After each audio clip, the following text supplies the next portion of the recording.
के मुख्यमंत्री को कल बयान देना पड़ा कि अगर एमएसपी खत्म होती है तो मैं अपनी राजनीति से इस्तीफा ले लूँगा। तो उसका क्या मायने? अहंकार में है और लोग इस अहंकार को तोड़ने का काम करेंगे। जनता ही सरकार के खिलाफ है और हमारे पक्ष में है। अब तो दुष्यंत चौटाला भी मैदान में कूद पड़े हैं। अगर आपका कोई खेत है, अगर आपके पड़ोसी के साथ आपकी लड़ाई है, वो रात को तीली लगा गया तो हमारी सरकार बनेगी, तो हम इन पीटीआई शिक्षकों को की नियुक्ति को रेगुलर करने का काम करेंगे।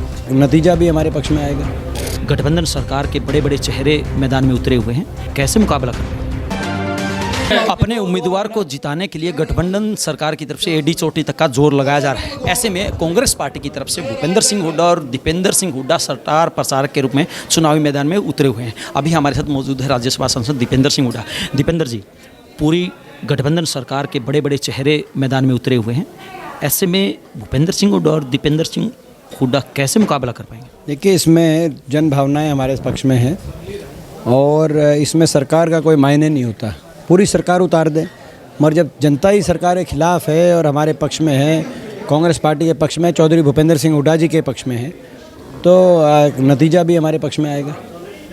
सरकार का कोई मायने नहीं है इसमें।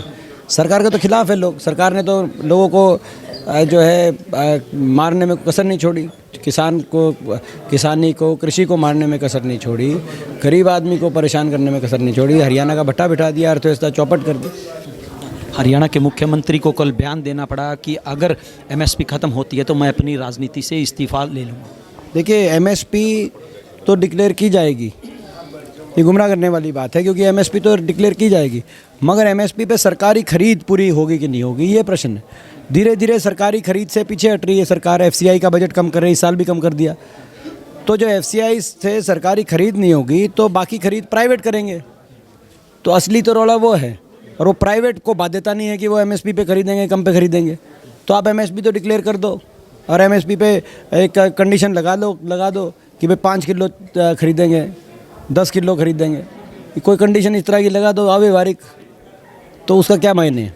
तो आने वाले समय में यही एक जो है ना अपना जो है सबसे बड़ी जो चिंता है कि जो खरीद को प्राइवेट कंपनियों को खरीद में लाया जा रहा है, वो मैं समझता ना तो किसान के हित में ना गरीब आदमी के हित में। अभी तक कांग्रेस पार्टी की तरफ से, इनेलो पार्टी की तरफ से कहा जा रहा था कि गठबंधन के नेता यहाँ पे मौजूद नहीं है, वोट मांगने के लिए नहीं आ रहे। अब तो दुष्यंत चौटाला भी मैदान में कूद पड़े हैं।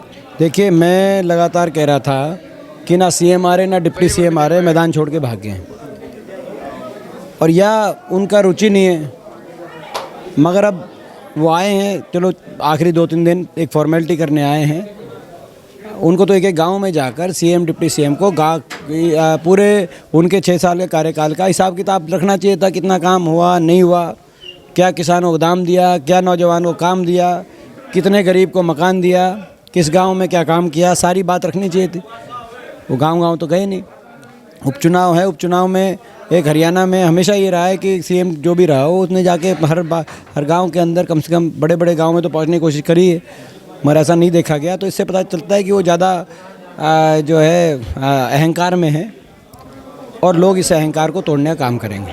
अंतिम प्रश्न, अगर हम बात करें किसानों की, तो अभी पराली जाने का एक नया आदेश सरकार की तरफ से आया है जिसमें कि 1 करोड़ रुपए तक का जुर्माना है। कांग्रेस पार्टी इस बयान को किस तरह से देखती है? ये मैं समझता हूँ बड़ा चौंकाने वाली इसमें सज़ा का प्रावधान कर दिया गया है। 1 करोड़ का जुर्माना और 5 साल की सज़ा भी है। तो ये मैं समझता हूँ कि जो असली जो अव्यवहारिक चीज़ है वो तो ये है, क्योंकि देखो, जब तक सकारात्मक हम भी चाहते हैं पराली ना जले, और सकारात्मक कोई विकल्प किसान को दिया जाए, कोई ना कोई समाधान इसका सरकार द्वारा दिया जाए किसान को।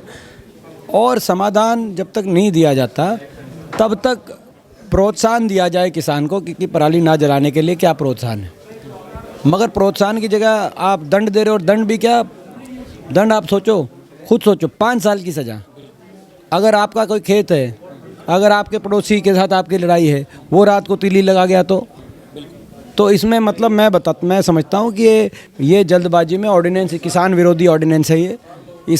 मैं इसके से सहमत नहीं हूँ। पहले ही 3 कानूनों के विरोध में किसान थे, ये चौथा भी किसान के खिलाफ है। इससे मैं सहमत नहीं हूँ, इसका मैं विरोध करूँगा। हुड्डा साहब, अगर हम पीटीआई टीचरों की बात करें तो उनको बुलाया गया था, आज उनको अरेस्ट किया गया और साथ में एक पीटीआई टीचर की हादसे में मौत हो गई, उनके लिए क्या कहना चाहें? देखिए, बहुत अन्याय हो रहा है पीटीआई शिक्षकों के साथ। उनको जिस तरह से निकाला गया और जिस प्रकार से राजनीतिक रूप से इस मामले को पूरा हैंडल किया गया, जबकि सरकार का राजधर्म ये कहता था कि किस एम्प्लॉय होता है, एम्प्लॉय किसी राजनीतिक पार्टी से के बैकग्राउंड का नहीं होता है और सरकार की जिम्मेदारी होती है अपने एम्प्लॉय को बचाना। मगर जिस तरीके से उनका शोषण किया जा रहा है पीटीआई का, और जिस प्रकार से ये अभी दुर्घटना भी हुई है जो उसे बहुत ही मैं समझता हूँ कि इससे असंवेदनशीलता सरकार की दिखाई दे रही है और इस पर सरकार तुरंत समाधान करे, नहीं तो हमारी सरकार बनेगी तो हम इन पीटीआई शिक्षकों को की नियुक्ति को रेगुलर करने का काम करेंगे।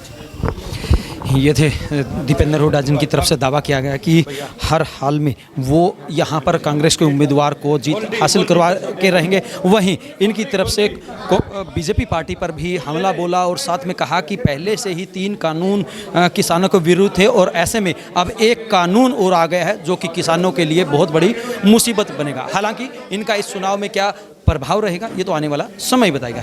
वीडियो जर्नलिस्ट अमित कुमार के साथ अजय लोहान, बिंदास हरियाणा।